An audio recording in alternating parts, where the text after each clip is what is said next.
Which really was, take it. well, he also tried to explain away the jobs number. Yeah. Not enough people look.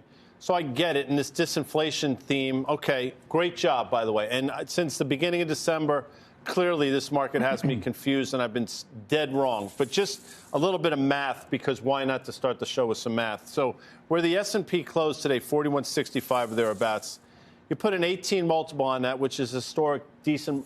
You're talking about S&P earnings of about $231, which I don't think anybody thinks we're going to get to. It's probably about 13% overvalued. And I would submit 18 times in this environment is probably 2 turns overvalued. So explain to me, how it makes sense just in terms of the math that the market's trading here. On top of which, 2's 10s continues to invert to the tune of about 80 or so basis points, I think on the way to 1%. So the backdrop isn't great. The market trades like everything's fine, though. Like everything's coming up roses, Sure. in fact, Tim. Well, it's coming up roses because he gave the green light because he didn't give the red light. I mean, this is Right. a case where you have the dynamics we all know. That was an unbelievable payroll number. I'm going to say it's backward-looking data, as most people will, and I don't think the job market's that strong. But again, the last week's data parade that was an incredible ISM, an incredible ECI, an incredible payroll number, and a Fed that said we're data dependent. And they kind of talked about data on the downside, like we could actually come back from it. Today, I think he balanced that out by saying, this is reflexive in either direction. We actually could be hiking more aggressively if the data tells us this. But it gets back to where I think markets have this falling inflation backdrop. They have a better than expected job market. They have, Janet Yellen saying something along the lines of, you don't go into a recession if you're at 53-year lows in the unemployment rate.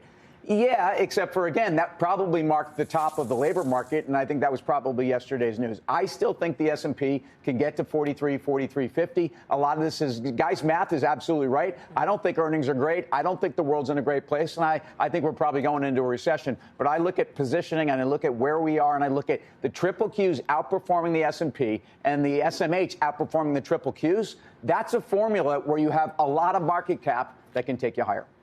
Yeah, earnings haven't been great. They haven't been terrible, and I think that was the fear. And you could even argue that was likely the base case going into this earnings cycle, which is why we've probably had this rally.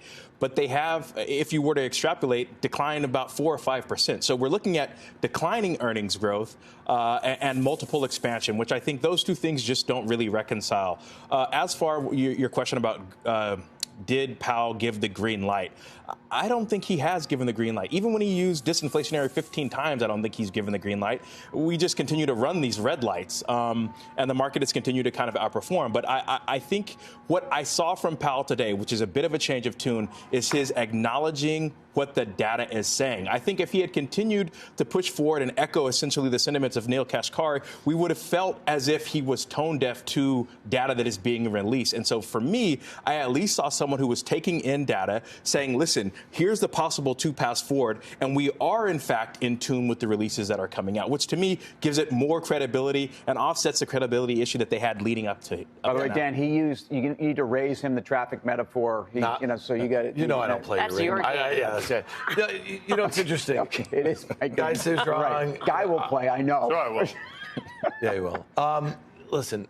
What are we discounting here? With the stock market where it is, you have an S&P that's up almost 9%. You have a NASDAQ that's up 16.5%. I mean, I think when Bonawyn just mentioned about earnings, I mean, when you look at the major names in the NASDAQ, what they had to say about their visibility right now, the way that they are cutting costs, I just don't think that they think over the next 3 to 6 months it's going to be a particularly great economic environment. And I'll just say where stocks are right now, where valuations are right now, where Guy just mentioned here, what they're pricing for $230. I mean, it just doesn't seem very likely here. So if we have the slightest bit, now Powell said this, and the market has not reacted on 2 cases over the last week and we had Bostic yesterday saying this thing. Okay, so here's the deal. If we have inflationary readings start to tick up, and the jobs market stays where it is or in and around, what do you think is going to happen to stocks? I mean, so I really do feel like the higher we go, if we go to your 4,300, I think it could set up for a dangerous situation. And last year, we talked about this. On a year when the S&P, I think at its lows was down 25%,